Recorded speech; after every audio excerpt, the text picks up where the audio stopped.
Welcome to Alpha Coding Podcast, an all-access pass to medical coding and billing pro tips that help you start your week off smarter. And now, here is your host, Toni Elhoms.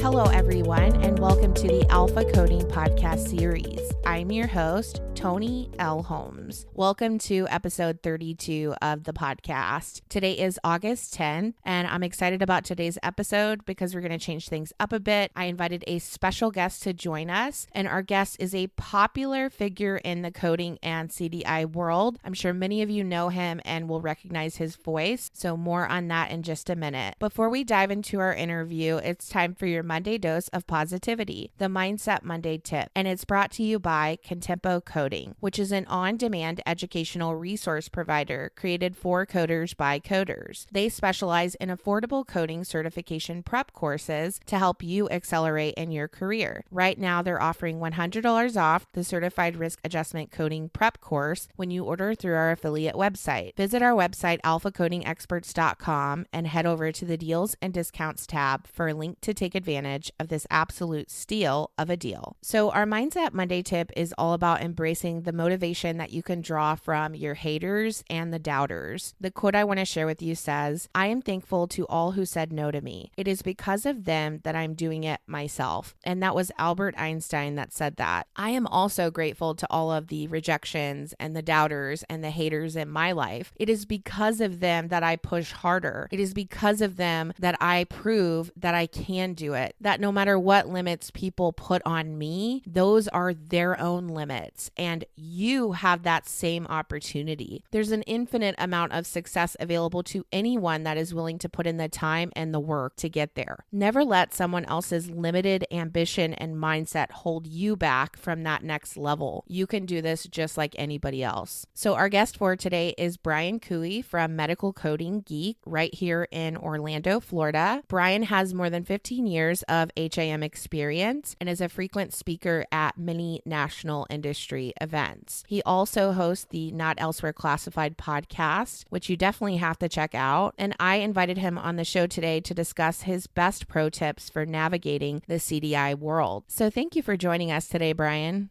Thank you, Toni, for having me. Absolutely. So give it to us. What's the core mission of CDI? The core mission of CDI really is to uphold the clinical integrity of the medical record through thorough chart review. I think critical thinking is very important too, and effective physician communication. Really now, the mission of CDI, you think about it as compliance, making sure that clinical conditions are clinically supported. We're not chasing documentation improvement opportunities for money because that can lead to a lot of fraudulent issues. We're now trying to uphold the integrity of the medical record through, again, supporting the clinical indicators, the clinical conditions that are in the medical record, or what the patient is going through in the hospitalization. So we're hearing a lot of buzz in the industry right now about CDI going from clinical documentation improvement to integrity. Help us understand what this shift is about and why it's important. I've been in the CDI game since 2006. So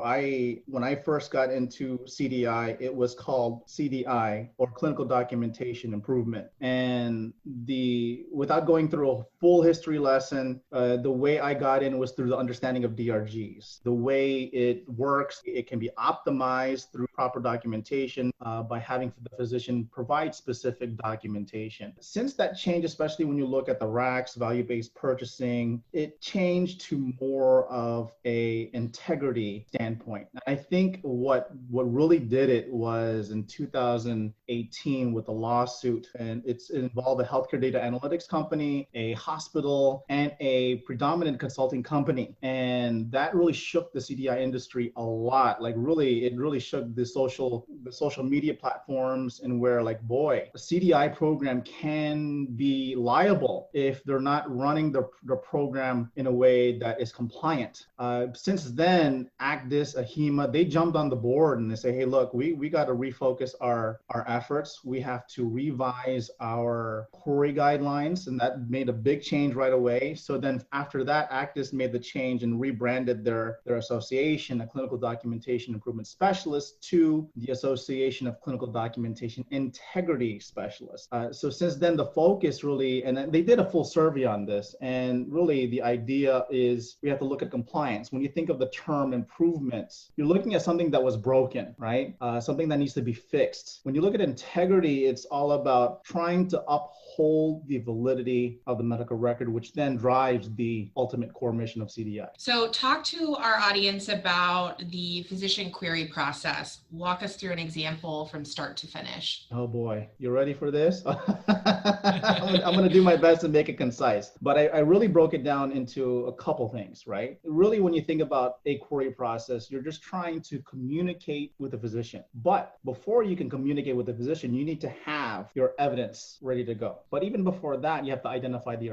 opportunity. So when we look at the idea of the two opportunities that I see whenever I do a medical record review, I'm looking for two things. Number one, that there may be physician documentation that is not present, but it's clinically supported through labs, radiology, etc. Or the physician documentation is present, but not clinically present. It's not there. So those are the two things I look at. And I'm going to give you an example. You have a case that you want me to go over. I'll talk about that. So once you've identified that opportunity, I think this is where the critical thinking skills comes into play, where you have to gather the evidence. So if you don't know what you're looking for, you don't know the components of the disease that you're looking for to support or even validate, and this is where it can get very tricky. But this is where the true work of CDI comes into play in terms of gathering evidence. Once you've gathered that evidence, then it's the communication part comes into play, because you have to take that evidence like a lawyer and present it to the physician and in a way that they can understand it and in a way that they can make a decision on it. So if you're presenting a query that is very vague and they don't understand, well, they're not going to answer your query. So that's the key. You have to present the query as if you're presenting like a lawyer to the judge or even to the jury. And then once you have that set, you send the query. But then the most important thing after the query is the follow-up, and that requires constant communication with the physician. So talk to us about an example of the financial impact things like non-specific clinical documentation and non-specific diagnosis coding can have in terms of what it would cost to a facility. So when I hear the word financial impact, again, when we're looking at the core mission and the idea of integrity, I try to stray away from the term financial impact because it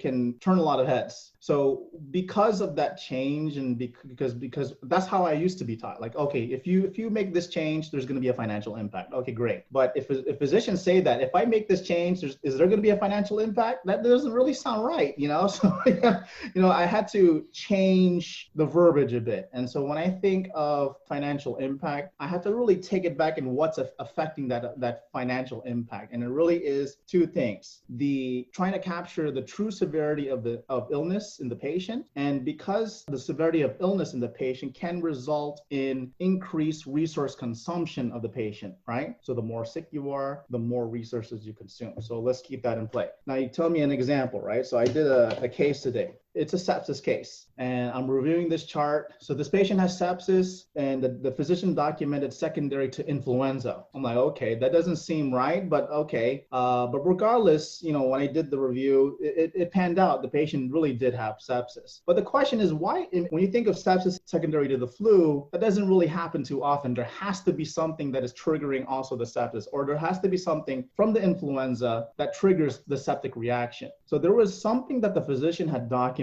right? The physician documented patient with an oxygen saturation of 69% on room air, right? On room air. Patient was given BiPAP. And the diagnosis that the physician documented: acute respiratory distress and hypoxia. So if you're looking at that as a CDI, your mind will be, for me, flags were just popping up. I'm like, oh my gosh, there it is right there. And so immediately as a CDI, you're thinking, this patient patient is in respiratory failure. But when I did a search in the medical record, it's nowhere to be found. And guess what the coder coded? Acute respiratory distress. So because of this, when you look at the DRG makeup, the architecture, it's either sepsis with or without an MCC. There's even an extension if the patient had mechanical ventilation over 96 hours, right? But for the sake of your podcast and to keep it concise, let's keep it with sepsis with or without an MCC. So because the doctor wrote sepsis secondary to influenza with acute respiratory distress and hypoxia, that's only sepsis without an MCC. And with the MCC, if the doctor had wrote acute respiratory failure. So this is an opportunity where if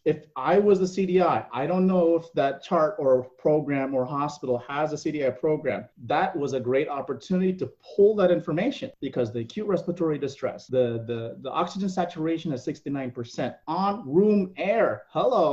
And the fact that they placed the patient on BiPAP, not 2 liters, right? Nothing low flow. That is criteria enough to present to the physician to say, hey, look, what does this look like to you? You wrote this acute respiratory distress. You have to question if this is going to be respiratory failure. Does this meet criteria in your clinical opinion to respiratory failure? Because when you look at the grand scheme of things, the whole picture, you can't just walk away with a patient with sepsis secondary to influenza. That component right there really just brings it all together. And so let me give you some numbers, right? So sepsis without an MCC. This is why it's important to understand your DRGs and relative weights. The relative weight is 1.0529. With the MCC, 1.86546. So that is about an 80% difference. Now I could talk about hospital blended rate, but then we have to keep this concise, but you could see the difference. Let me give it to you in perspective of length of stay. Sepsis without an MCC, average length of stay, 4.4, geometric length of stay, 3.7. With an MCC, average length of stay, 6.3, geometric length of stay, 4.8. So when we look at the idea of severity of illness and the resource consumption, the more sicker the patient is, and the fact that if the physician can document it appropriately, it will reflect in the severity of illness, in the relative weight, and then ultimately impact the financial. That was a great example. And I like how you tied the mental shift for the use of terms like financial impact and how that kind of relates to the transition from improvement to integrity. So what are your top 3 pro tips for providers that are struggling with their clinical documentation? If I had to give 3, there's plenty, but if I have to give 3, if the physician could only get this, the first one that I'm going to talk about is writing the diagnosis is not enough, right? There are physicians who just write the diagnosis and expect for us to assume that this patient has it. They need to know who their audience is. So because it's not just the fact that they're writing it and that's it, just for payment and walk away, they have to look at understanding that they have to write the diagnosis. They have to clinically support the diagnosis, maybe in their physical exam, or they just put it into their assessment. And lastly, tie in a treatment, an appropriate treatment for this patient, for the condition. So that's number 1. The number 2, it's really 2 words that they have to document in their conditions. Due to, secondary to, associated with. Those are the things that I wish physicians could grasp, because if they can link conditions with other conditions or a symptom with a condition, it alleviates a lot of the confusion. So it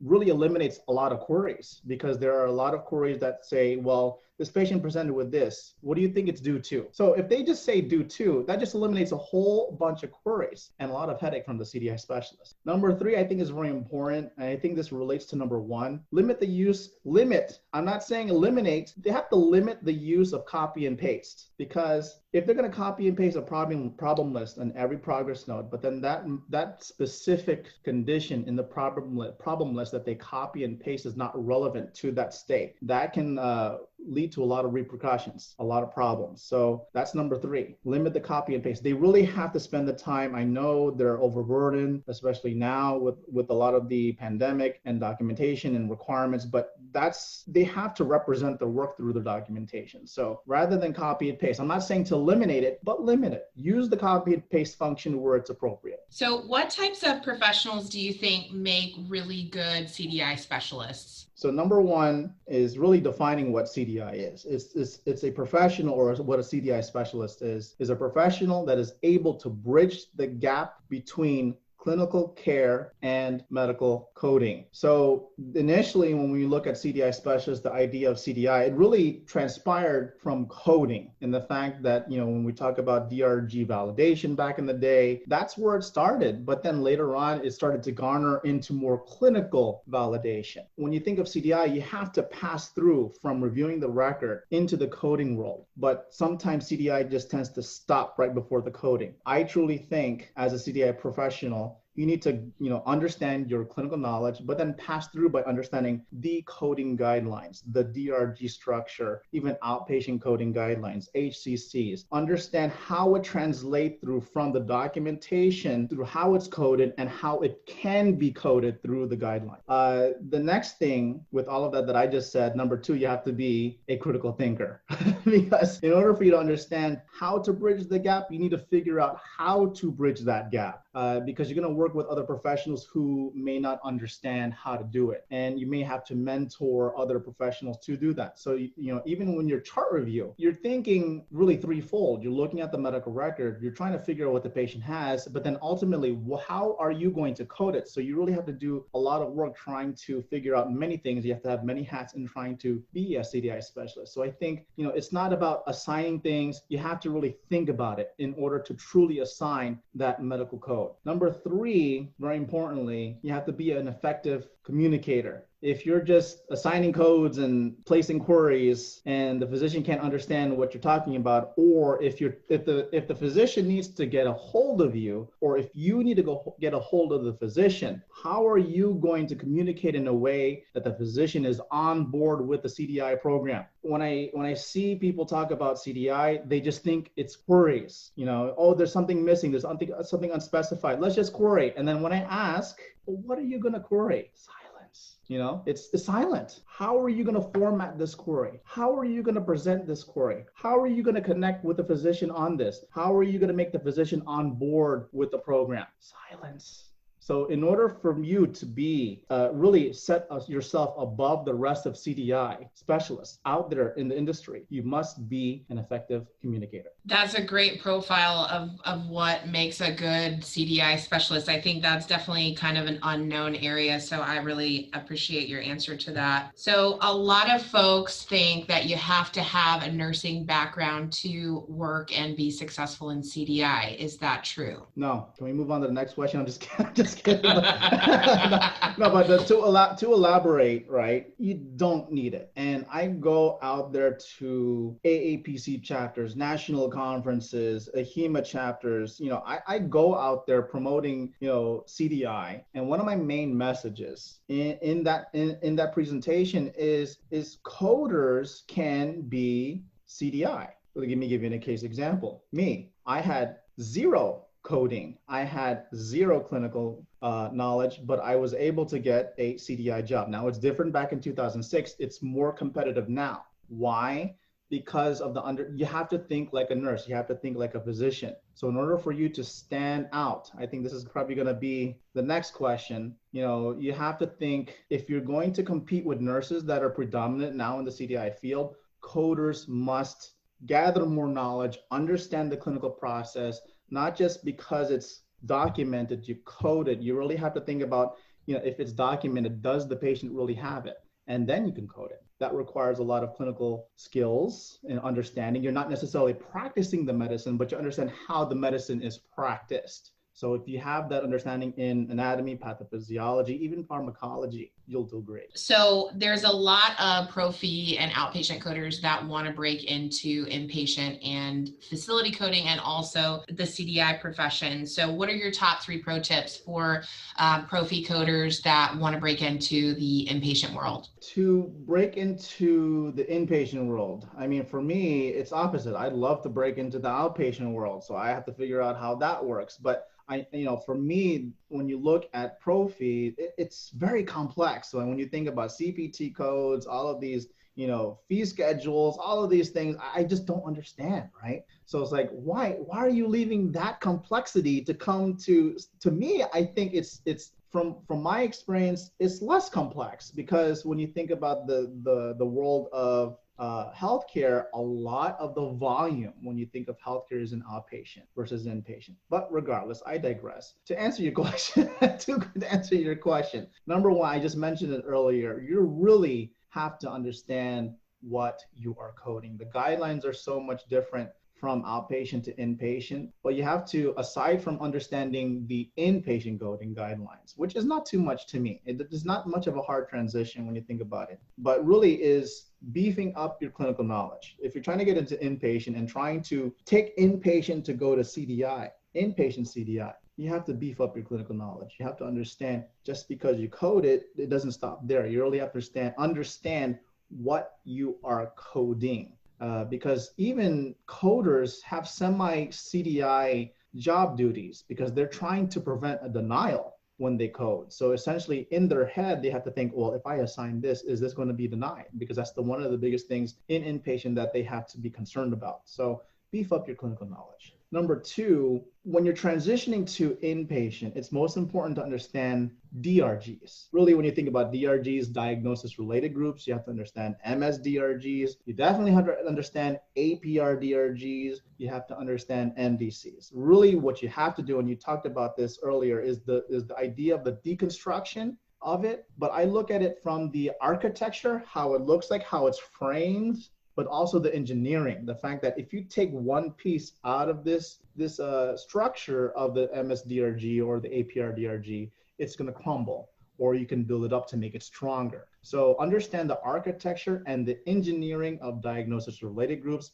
and also your major diagnostic categories. And then lastly, right? So if you're trying to transition into inpatient, but most importantly to CDI, and I've mentioned this a lot, get ready to use your communication skills, because it's not coding that you're trying to do. Yes, you're going to do it from an inpatient coding standpoint, but if you're trying to transition to CDI, get ready to present, get ready to get out of your cubicle and connect with people and let them know about your program and get them on board. Those are great pro tips, Brian. I think it gives our audience a really good visibility into the CDI and inpatient world. And I feel like a lot of times, because I work in both settings, it's like an us against them type of, scenario. Oh, you can't come here because you're not part of this club. And I don't think it should be that way, because like you said, there's complexities in both worlds. Yep, I agree, because I am in total awe of the pro-fee side. I am very jealous that, from what I hear, I'm like, man, I wish I knew about that stuff, and this is why I'm very glad to share,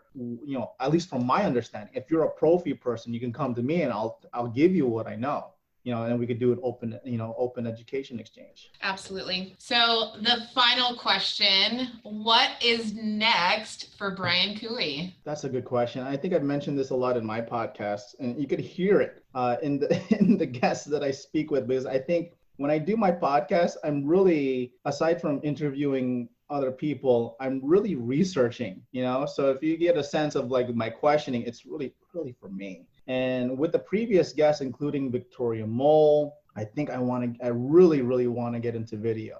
And the fact that Victoria Mole has leveraged YouTube, and to me, she sets the standard. Now, I'm not trying to be better than Victoria Mole. I'm still in the figuring out portion. So I just mentioned this earlier with Toni is webinars are really boring, and especially now that we're home, and the fact that conferences have gone virtual, how do you set yourself above from the rest who just do a PowerPoint presentation and then they talk behind the PowerPoint presentation? How do you make a webinar more engaging, more presentable? So that's my task. That's what I'm trying to figure out. I'm trying to get into video. So hopefully a YouTube channel will be coming up. So that's in the works. Right now, I'm still in the learning phases, just as I did when I first started the podcast. So one step at a time. The next thing, of course, the podcast is still going on, but every person that I speak to who listens to the podcast, or anybody who I just connect with, specifically on LinkedIn, I try, they tell me their story and I'm like, look, you can create your own podcast. You have a great voice. You have a great story. You inspire me from what you told, whatever story you told me. Why don't you share it with others? I don't know how to share it. Well, then you create a podcast, right? How do you create a podcast? Oh, sure. Let me show you. Let's set up a time and I'll walk you through it for free. I mean, I'm more than glad to share my knowledge. I'm not charging anybody to do it. I would rather have more people like me out there in the industry, because I think when you have a lot more podcasts or even more good content out there, it makes the profession so much stronger. So I'm willing to help others out there create content. And you see, like, even your podcast, I have other podcasts. I have Wiser Wednesday podcast. There are many people who are just asking me, how do I create a podcast? And like, look, here's how you do it. Let's get started. Brian, that's awesome. I'm really excited for your YouTube channel. And Victoria's a dear friend of mine. She's been on the podcast a couple episodes, but like you said, she sets the bar really high. She does. And I like her. If you follow her on Instagram, she shares with you what she does specifically in her YouTube channel, just literally the behind scenes. And she's shown the potential in the YouTube space. And when I saw the potential, my eyes like, oh my gosh. And the following, the engagement on YouTube, I think is a little bit more higher than podcasting. Why? Because when I look at the analytics in my podcasting, it's more for, I guess above 30, below 50, right? And there's a space for 18, like the college years, the teen and the college years. And I think that's where YouTube hits the button right there. And that's where most of the audience, for me, that's my missing audience in my podcast. And I think where it is, it's in YouTube. For sure. I also want to venture into YouTube. I've just been in that mindset of, I started the podcast. I wanted to get this dialed in, and it's a lot of work. So to take on an additional commitment, you have to really be ready. And Victoria, she's been doing it for several years, just kind of dabbling in it. So it wasn't an overnight, process. And I love the fact that both you and her are so open and willing to share your knowledge. And it's not like, hey, I've created this and I'm the only one that's going to do it. It's no, let's show people how to expand this network. And also, I just have to say thank you for creating your podcast, because you showed me, through action, what was possible. And had you not paved the way, then I wouldn't be here interviewing you today. I appreciate it. And let me tell you, you've done a great job in the format. I mean, I've listened to your podcast and the evolution of your podcast. I know I was giving critiques on your sound. You've gotten good sound, great sound, because I'm very much one into sound. I love the format. I love how it's concise. It doesn't necessarily meet my format, but of course, you're the host of this podcast, so I have to make sure I have to meet into your standards. So hopefully I kept it concise, but I love the format. It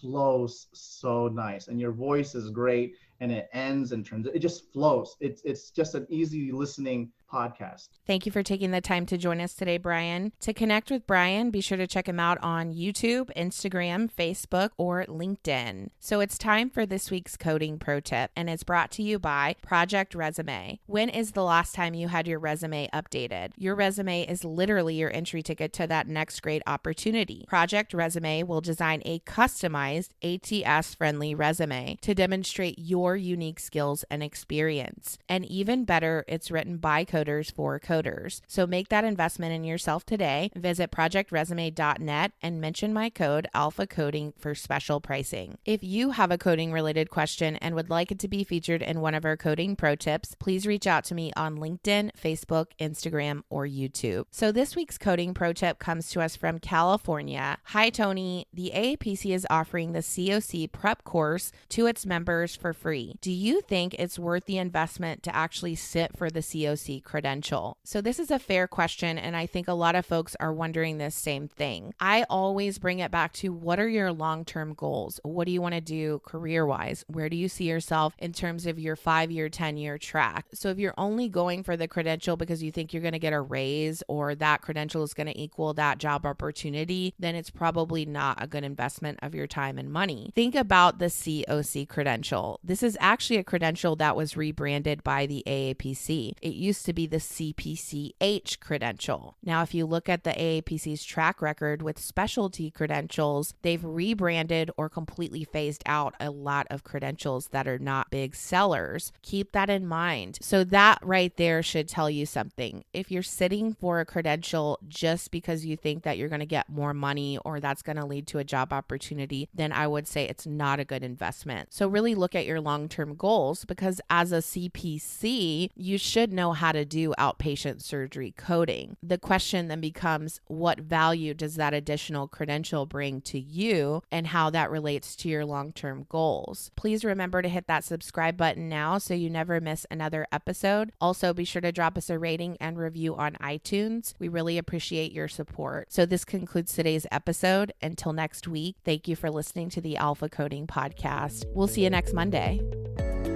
For more information about medical coding and billing pro tips, including how to hire alpha coding experts, follow us on LinkedIn, Instagram, Facebook, YouTube, or visit our website at www.alphacodingexperts.com.